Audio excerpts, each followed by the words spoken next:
Review of evaluating exponentials.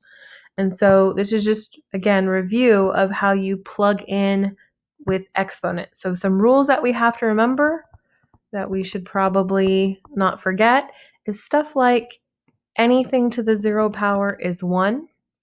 And if we have some sort of negative exponent, that's just going to turn it into a reciprocal, and then that power becomes positive. So the opposite of that is if it is already negative in the bottom, it's going to flip and become just a to the positive m power. So those are some rules that I'm going to be using as we plug stuff in. So evaluating, again, is simply when we're going to take our x value, and if we notice in our function, x is the power that 2 is being raised to, we're going to plug in these x's and they're going to become the exponents. So we start off with this function here, and it's 1/4 times, and I'm going to add the little dot in there so that we know that we're multiplying, but that's what the parentheses did, 2 to the power of, we just plugged in, -2. So we want to really do the exponents before we do multiplication, right? PEMDAS, we would do the exponent first. So what does that -2 power do for us?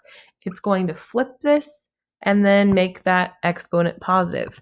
So what I'm talking about is it would move to the bottom. So I would have 2 squared in the bottom of my fraction. So 1/4 times 1/2 squared would be 1/4 times 1/4, right? We evaluated that fraction.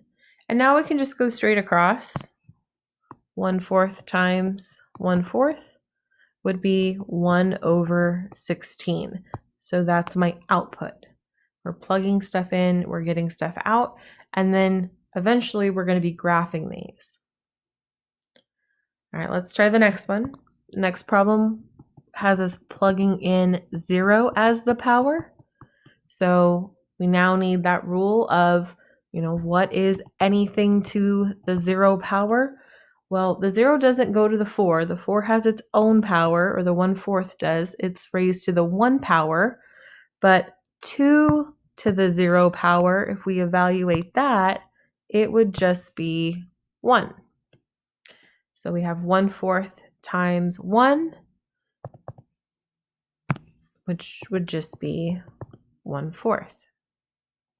If we remember about talking about our initial value, these functions are of that format, y equals a times b to the x.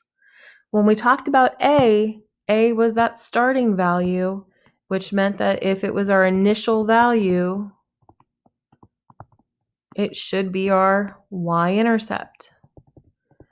So if you notice 0 in the table, I don't really have to plug that in. I should know from our formula what's happening. Now I can't just use the pattern of multiply by 2 here because they didn't go by 1s on my x-axis. They went by 2s. So I do want to practice plugging in and not just using our growth and decay formula. But I would have 1/4 times 2 squared. Right, we're replacing the x with a 2 for the next problem. And I'm going to let you finish that.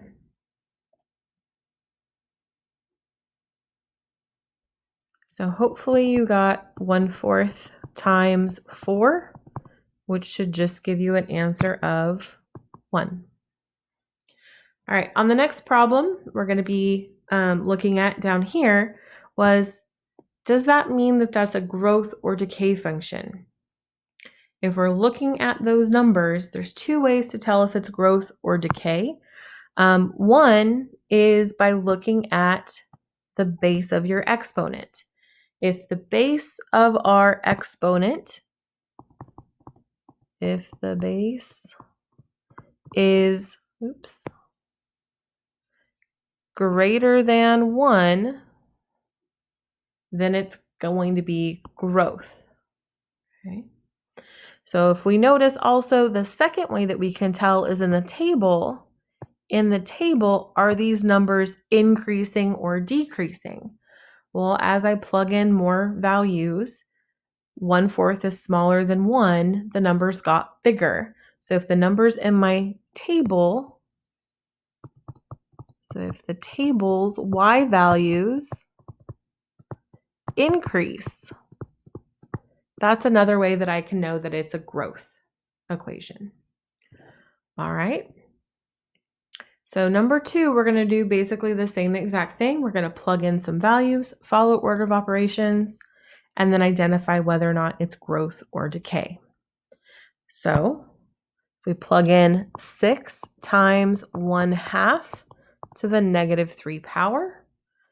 The 6 would stay 6. The 1/2 to the -3 power is going to become its reciprocal. And we're going to now cube that. Okay. Actually, they're both being cubed. But what is 2 to the 3rd power? And what is 1 to the 3rd power? So that'd be 6 over 1 times 8 over 1. And I don't really need the over 1s there. But hopefully if you go straight across, you get an output of 6 times 8 is 48. Okay.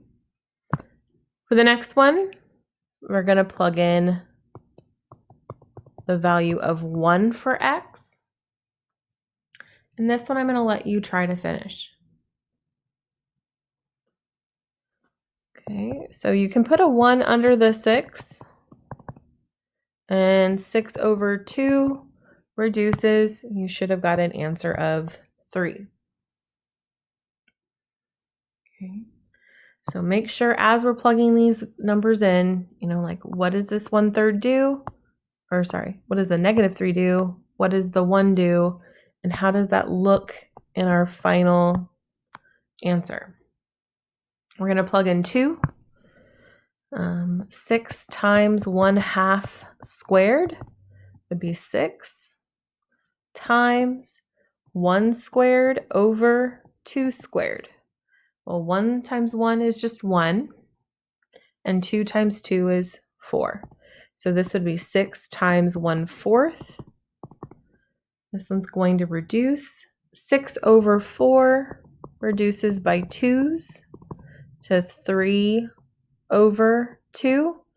And I would say that my final answer is 1.5. Okay. So you could say 3/2, but I would need to graph that eventually. So I want to know that that's 1.5.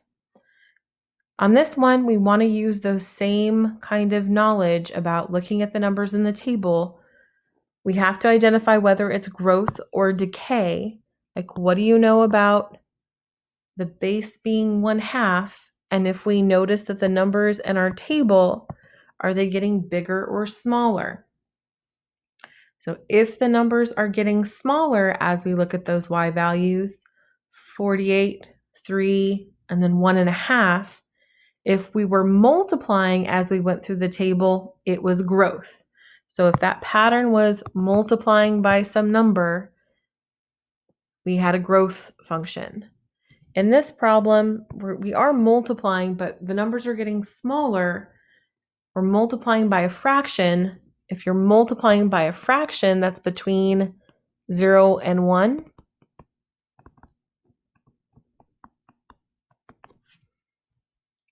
those numbers aren't getting bigger, they're getting smaller, right?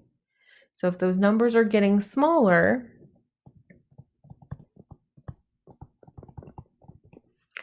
which type of function do we have? Growth or decay? Okay. So we're going to have you plug these numbers in. Our x values are getting replaced with -3 to start. 2 times 3 to the -3rd power.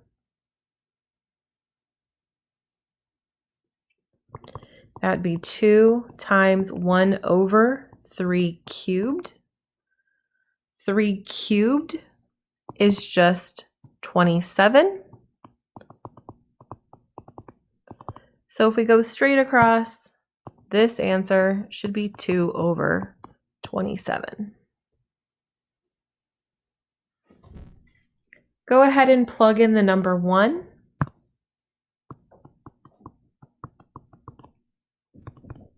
What's your output for number 3?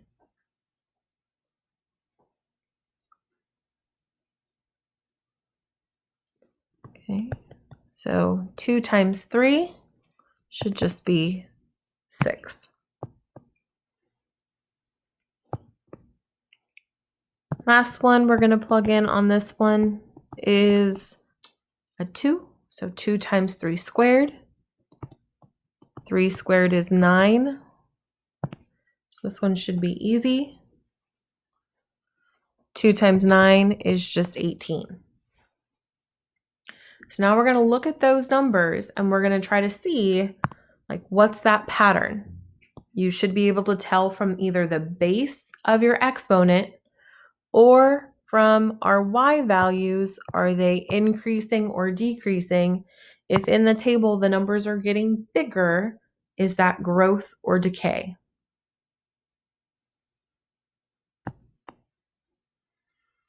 All right. Last table for us to do. We're going to have you plug these numbers in. What does that equal?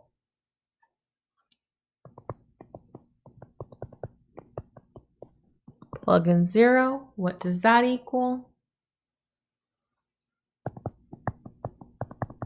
Plug in 1. What does that equal?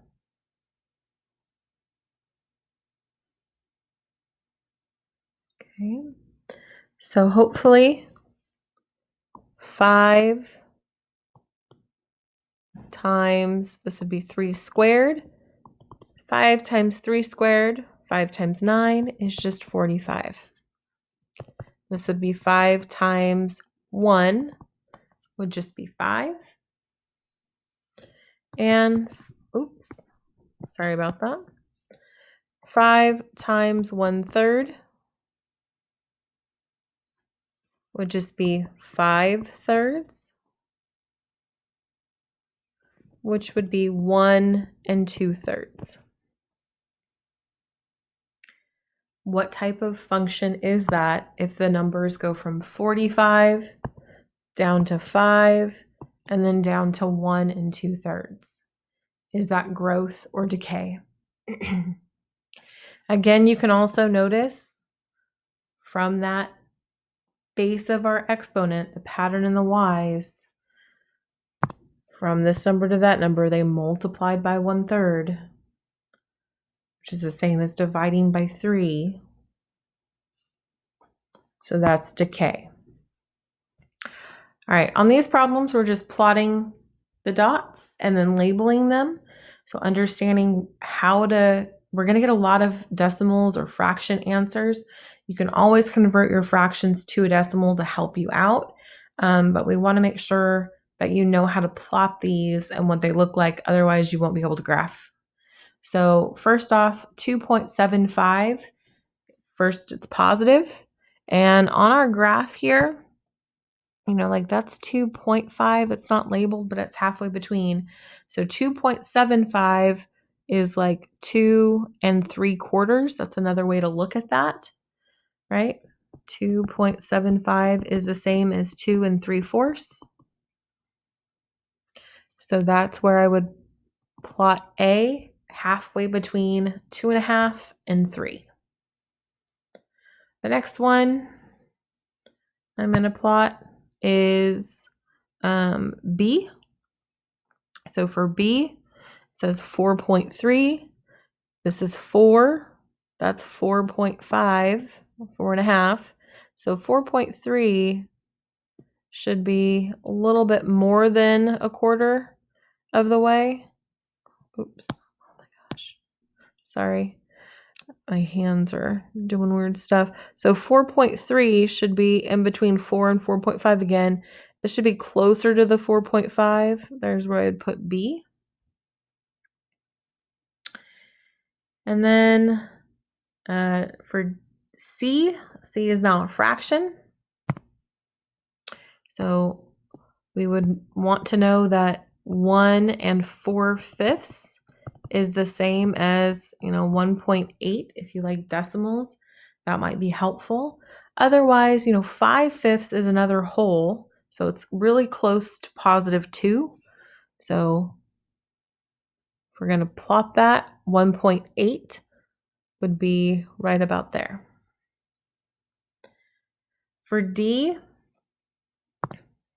is at -3.4. So halfway between -3 and -4 would be -3.5. So we're not quite to -3.5.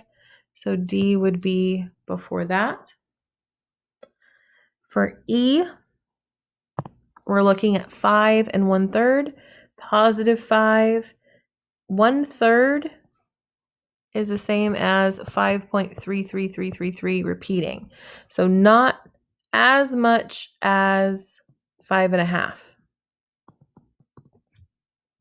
Okay. And last one I'm going to plot for you is -2 3/8. So -2 3/8, like we have this trick of even like comparing, is 3/8 more or less than 1/2? If you remember from like elementary school, we did like a little cross multiply and compare type thing. 3 times 2 is 6. 8 times 1 would just be 8. So like if you were to compare these, 1/2 is more than 3/8. Should make sense because 4 out of 8 would be equal to 1/2. So we're less than a half on this little negative journey. So here's -2 4/8 to put it into perspective. So -2 3/8 would just be not quite as far as 1/2. Okay. I'm going to plot another point for you guys. And this is where you are going to tell me, where did I plot this? So I'm going to plot a point right about here. And I'm going to call it point G. So please tell me what number I just plotted. Okay. Now we're going to plot points on our X and Y axis. Remember that for our coordinates, our first number is on the X axis. That's this horizontal axis right there. And our vertical axis is the Y axis. Okay. Lost part of the half on there. So we always go over the X and then up to the Y and then plot a point. This one doesn't have numbers on it for us, but they did count by ones. If it's not scaled for you, like assume that they started off at 0 and they're counting by ones.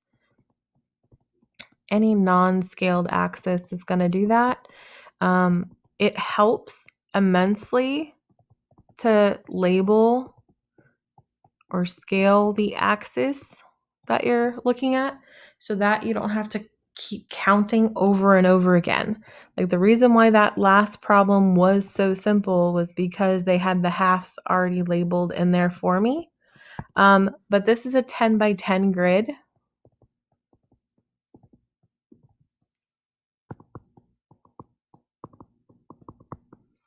So if I'm plotting our little points, they say plot them and then also label them.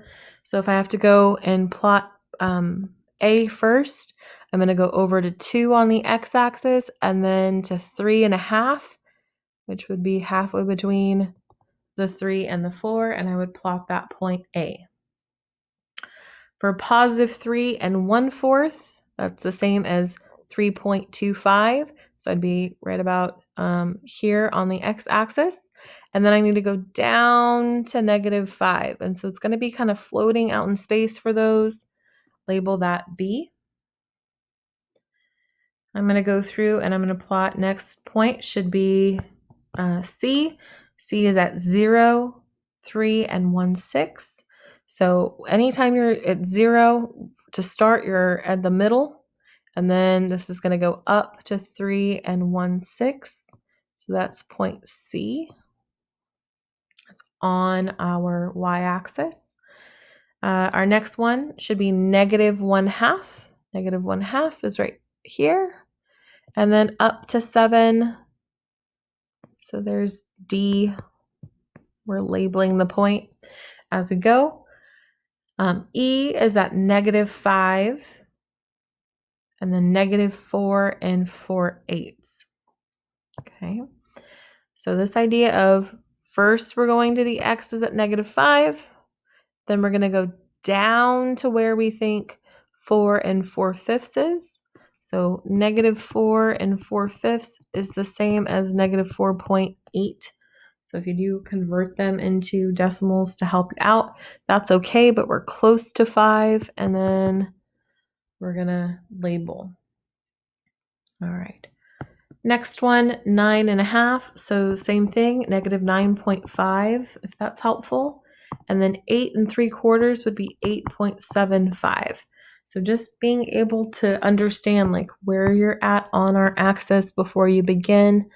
Personally, I work better in decimals than I do in fractions, so I would convert them. So -9.5, okay, and then up to 8.75. We're about right here. That's our point. Nope, we're not quite in the middle yet. 8.75, and in the middle. Does that look halfway? I think it looks too close to 10. I'm trying. All right, there we go. So that's where I would put F. So just like the last one, I'm going to put a point on the graph. I'm going to put my point, oops. Here, I'll try to make it easy for you. So what decimal or what fraction do you think we need? What would be the ordered pair for G?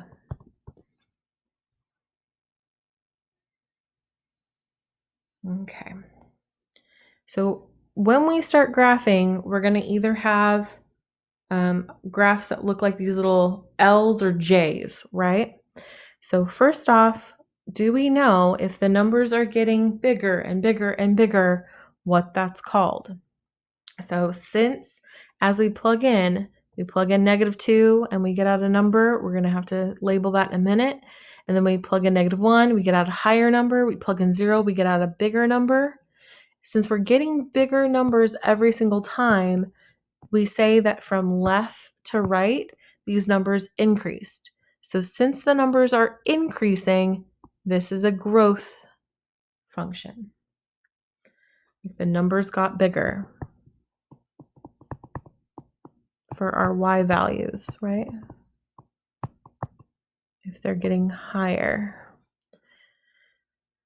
They want us to know or be able to identify where that point A is. So on this one, A is at -2 on the x-axis.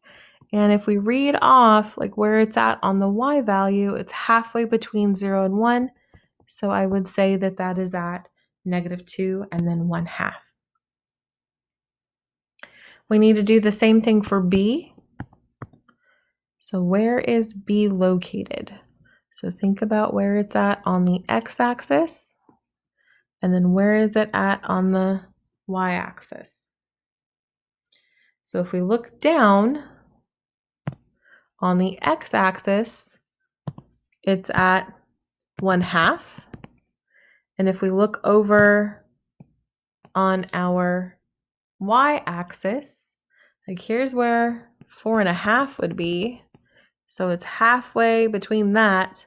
That's 4 3/4, right? If they're counting, this would be 4 1/4, or 4.25, 4.5, 4.75. So that one's a little bit more difficult. B should be at 1/2. And then I said, what was it? 4 3/4. Okay. All right. So based on this information that we know that it's growing, that means something about our base of our exponent. Which one of those numbers is growing because our b value has to be greater than 1 if we say that it's getting bigger? They both have a front number of 3 because that was our initial value. Like, remember the y-intercept? That number right there is our initial value.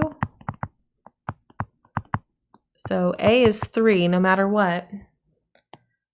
Now we just have to look at, like, what did they do? So one trick that we might want to be able to fix or see if we did it right is we can plug in one of those values. So we can either plug in half. I don't want to plug in half, but we could plug in -2. So let's try that. -2 is going to flip this and square it.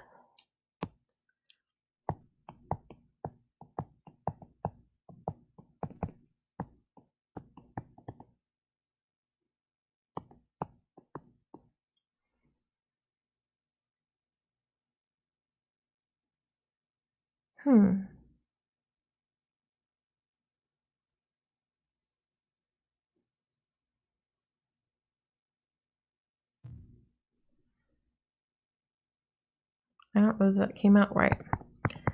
12 over 25.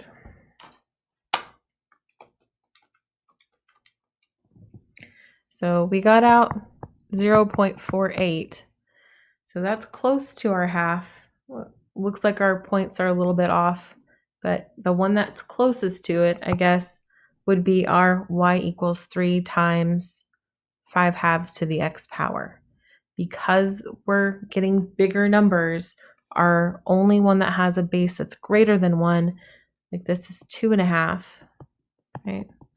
And this over here is 0.4. Which numbers are getting bigger versus smaller? Okay. We're going to have you try the next one. The next one is that growth or decay. Well, it's the exact opposite of the one we just did. So if these numbers are getting smaller and smaller and smaller and closer to 0, like it starts off, C is at 8, and then when you plug in 0, it looks like it drops down to 2, and then you plug in 1, and it drops down to, well, you're supposed to figure out that number, but if you plug in 1, like what comes out for D? Is that growth or decay? So the numbers are getting smaller and smaller and smaller, so that's decay. The coordinates for C and D, I'll give you a chance first. What are they? Okay, so C, I think I already mentioned that. When you plug in -1, it's at 8. And if you plug in +1, that only goes up to a half. So if we're looking at a decay function, we're not multiplying by 4 every time, we're dividing by 4 every time. So what would we need to plug in? Which one of those functions do we have for C?